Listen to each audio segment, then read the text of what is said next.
ทานรัฐมนตรีกระทรวงการเงินพร้อมด้วยบรรดากระทรวงอ้อมข้างได้ลงเคลื่อนไหวพบปะโอ้ล้มและสุกยูเวียกงานทางด้านการเงินอยู่ที่แผนกการเงินทางแขวงพงษาลีในวันที่27 มีนาคม 2025 ท่านสันติภาพพรหมวิหารรัฐมนตรีกระทรวงการเงินพร้อมด้วยบรรดากรมของกระทรวงได้ลงเคลื่อนไหวพบปะโอ้ล้มและสุกยูเวียกงานอยู่แผนกการเงินแขวงพงษาลีโดยการเข้าร่วมกองประชุมพบปะโอ้ล้มและสุกยูของท่านพรไซแก้วสมพันธ์ประธานแนวเล้าสั่งศาสตร์แขวงพร้อมคณะแผนกการอ้อมข้างผู้เฮ็ดเวียกการเงินคันและเมืองเข้าร่วมโอกาสนี้ท่านวันไซสุขสันต์หัวหน้าแผนกการเงินแขวงพงษาลีได้รายงานโดยย่อมาตรการเวียกงานจุดซุ่มในการจัดตั้งปฏิบัติแผนรายรับรายจ่ายของแขวงพงษาลีปี 2025 ตามคาดหมายเศรษฐกิจเอกราชเป็นเจ้าตนเองและคาดคะเนการสร้างแผนงบประมาณปี 2026 ซึ่งในปีนี้การขุดค้นรายรับเข้างบประมาณมาฮอดวันที่ 19 มีนาคม 2025 สามารถเก็บได้ 119.291 ล้านกีบเท่ากับ18.55 ส่วนห้อยของแผนการปีรายจ่ายงบประมาณปฏิบัติได้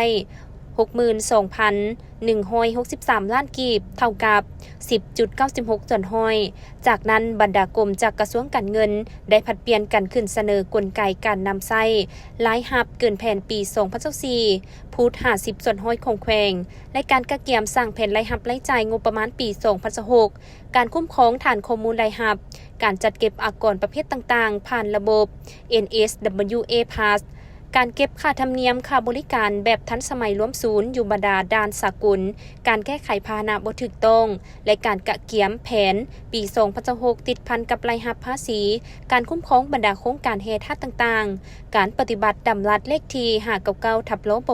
ขอตกลงเลขที่169ทับนยคำแนะนำเลขที่0393ทับกง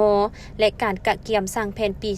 2026 ติดพันกับรายรับทรัพย์สินแห่งรัฐสุกยูการแก้ไขผลการกวดสอบและการจัดตั้งปฏิบัติร่วมศูนย์รายรับผ่านบัญชีร่วมศูนย์คลังเงินพร้อมนี้ผู้เข้าร่วมได้ผัดเปลี่ยนกันประกอบคำคิดคำเห็นเพื่อเฮ็ดให้การจัดตั้งปฏิบัติเวียกการเงินอยู่แขวงพงษาลีได้รับมากผลที่ดีและรับฟังคำเห็นโอ้ล้มของท่านสันติภาพพรหมวิหารตื่มอีก